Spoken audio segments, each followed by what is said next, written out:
रोज का टाइटल है the well, जो नस होती है आपकी। अक्सर जिन लोगों को बहुत तेज गुस्सा आता है तो उनकी यहाँ की नसें खड़ी हो जाती हैं, एंड बहुत ज़्यादा ही एकदम इट इज़ वेरी स्कैरी उनको ऐसे देखते हुए। तो उस पर है, a vein near his temple was forcing its visibility, like a cocoon desperately wanting to fly off, sparkled colors in delight for others. The vein resembled nothing of cocoon but desperation.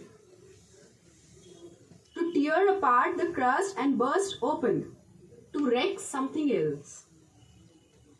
His voice echoed an urge to slit her throat with whatever lay in his reach. Preferably, a glass of knives to leave no flesh alive. He stood at a distance. Yet somehow, I smelled clawed blood boiling and burning, his hands shaking in anger, hunger of a sadist.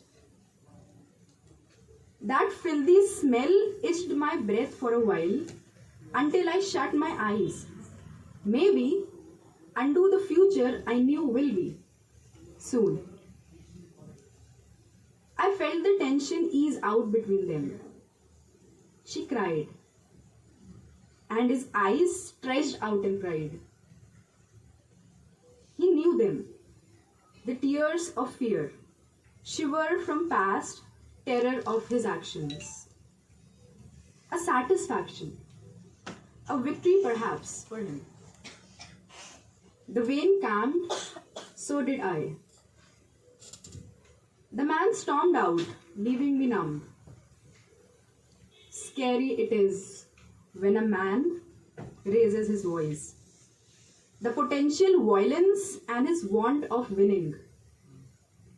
Madness of hurting and finding pleasure.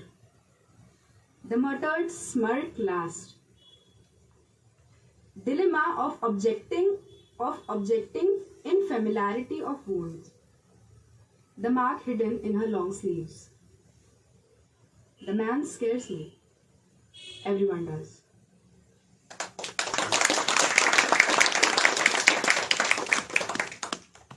जो second वाली है pome वो हिंदी में है।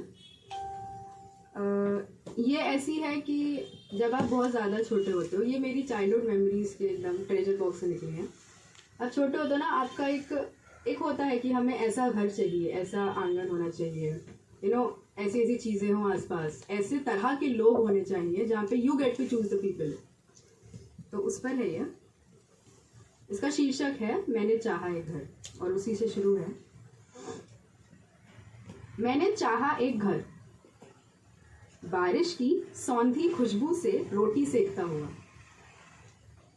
मैंने चाहा एक घर, बारिश की सौंधी खुशबू से रोटी सेकता हुआ, एक साफ चबूतरा हो जिसमें प्रेम की मिट्टी से बने मटका हर सूनी जगह।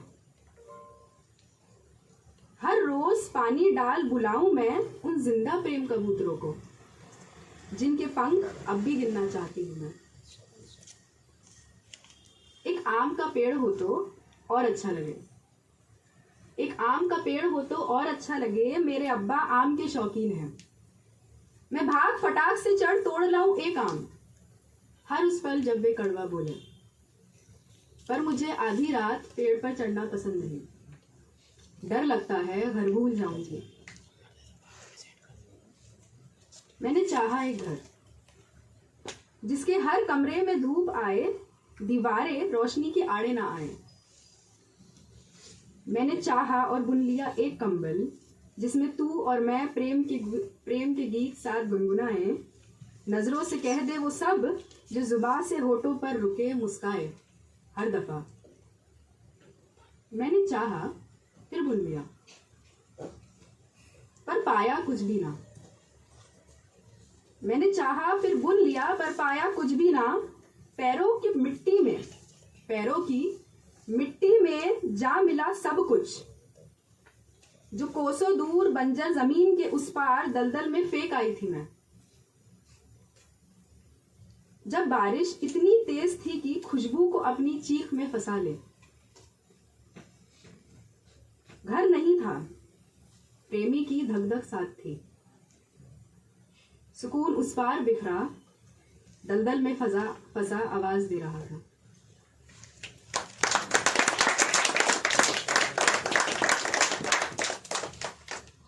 और तीसरी जो कविता है उसका शीर्षक है शरद का हूलर। तो अभी शरद की रात थी कुछ वक्त पहले। तो ऐसा होता है ना कि जब बहुत ज़्यादा चांदनी होती है ना तो नींद नहीं आती है। तो उस टाइम की थी है। फिकी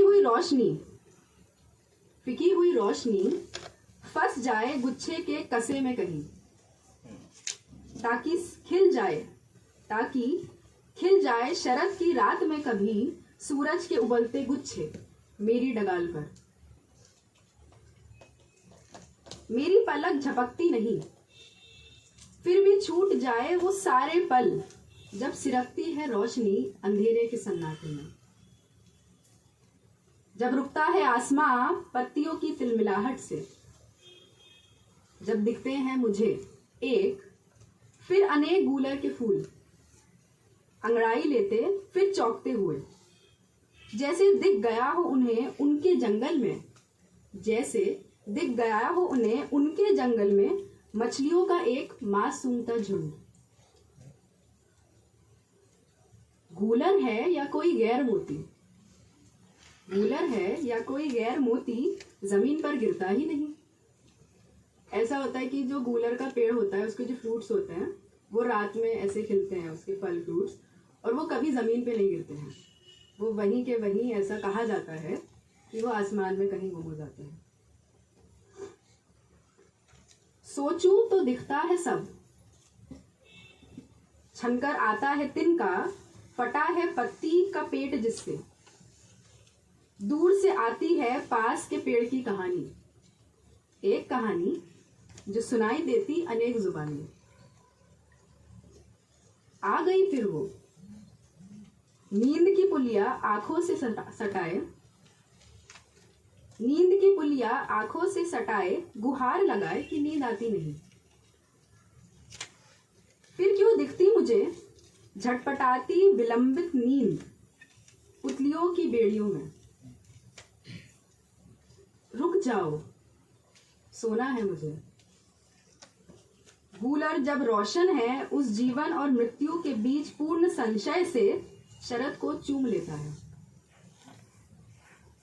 गूलर मुझे भी प्रेम चाहिए, सोने दो, आगे सवाल ना पूछो।